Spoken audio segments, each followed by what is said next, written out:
Jeans, shoes, gloss, hair, black, white, skirts, trends, emotions, feelings, inspiration, runway. Lights, camera, action. Yes, I know, these are just some words. But can you really imagine what these things represent? And all of the emotions and life that they bring to people every day since the beginning of time? Fashion means creativity and imagination. This is why it provides all these feelings to all of people involved. Your clothes have a story behind them. And fashion speaks for you. The 60s. The 1960s were an age of fashion innovation for women. Casual dress became more unisex, having females wear more pants and shirts rather than only skirts and dresses. Youthquake, the term coined by Vogue's editor-in-chief in 1965, Diana Vreeland, was to signal the moment the post-war notion of the teenager really came alive, when kids began establishing their own cultures and identities, changing the landscape of the fashion industry. Without the cultural movement, we wouldn't have punk, grunge, and today's supremacists. The baby doll dress became the epitome of the shocking youthquake revolution and a radical facet of mod culture, representing a complete abandonment of appropriate female stereotype for self-determined freedom. The baby doll dress is somehow synonymous with female liberation, whether emancipation from corsistry or the restrictions of hemline etiquette. Baby doll trends consisted of short, shapeless shift dresses in pastels or bright colors. We were inspired by 60s mod subculture, which began in London in 1958 and then influenced brash, creative, and daring fashion trends in other countries. These earrings we created demonstrate the pop art jewelry which became wildly popular in the 60s. 60s mod makeup went a step further with outlined eyelids, double thick fake eyelashes, and drawn eyeliner on the lower lashes. This eye makeup we nicely painted along the eyelids represents the creative mod subculture. In the 60s, the hippie subculture began its development as a youth movement in the United States during the early 1960s, which then developed around the world. They felt alienated from middle-class society, which they saw as dominated by materialism and repression. Hippies developed their own distinctive lifestyle and fashion. Most notably, hippies favored unconventional clothing such as long flowy dresses and minimal clothing, as well as, most popularly known, the bell-bottoms. Hippies were in touch with nature and implemented flowers into their outfits and wore the colors of the rainbow. We created this flower crown in representation of the 60s hippie subculture and their love for nature and all its beauty.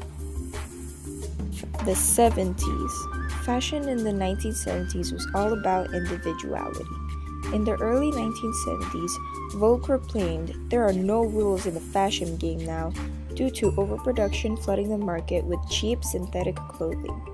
Common items included miniskirts, bell-bottoms popularized by hippies, vintage clothing from the 1950s and earlier, and the androgynous glam rock and disco styles that introduced platform shoes, bright colors, glitter, and satin.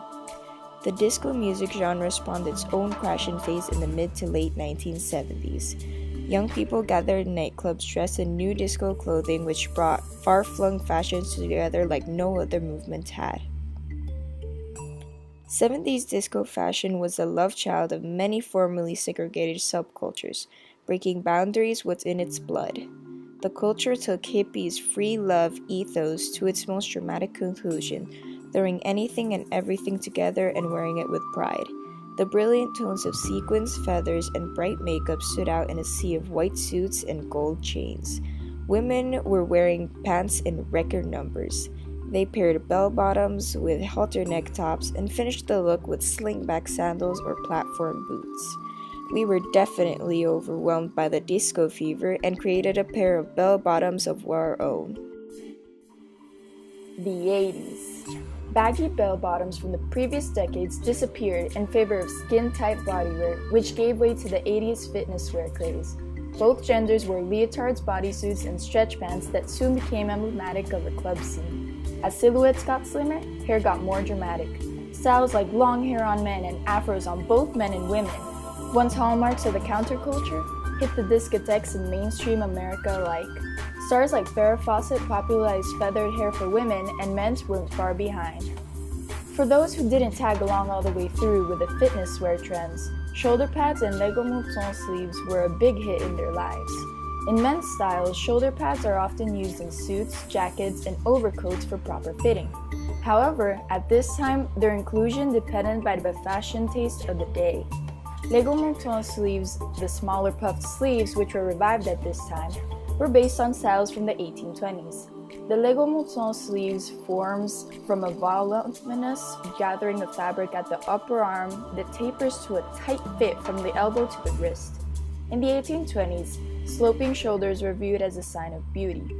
This is ideal, inspired by the Romantic movement, was thought to imply that a woman was pining for her lover.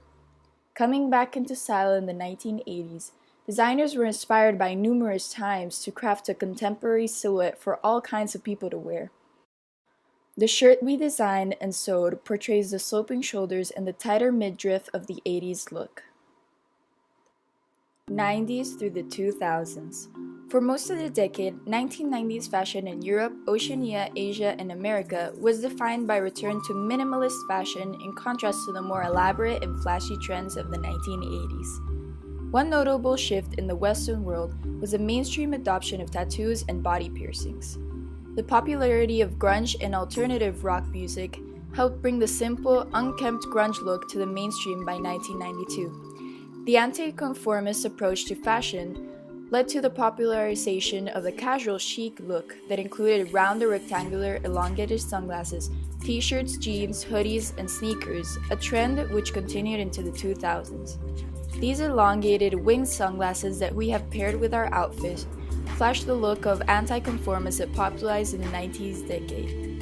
Due to increased availability of the internet and satellite television outside the United States, plus reduction of import tariffs under the North American Free Trade Agreements, fashion became more globalized and homogeneous in the late 1990s and early 2000s.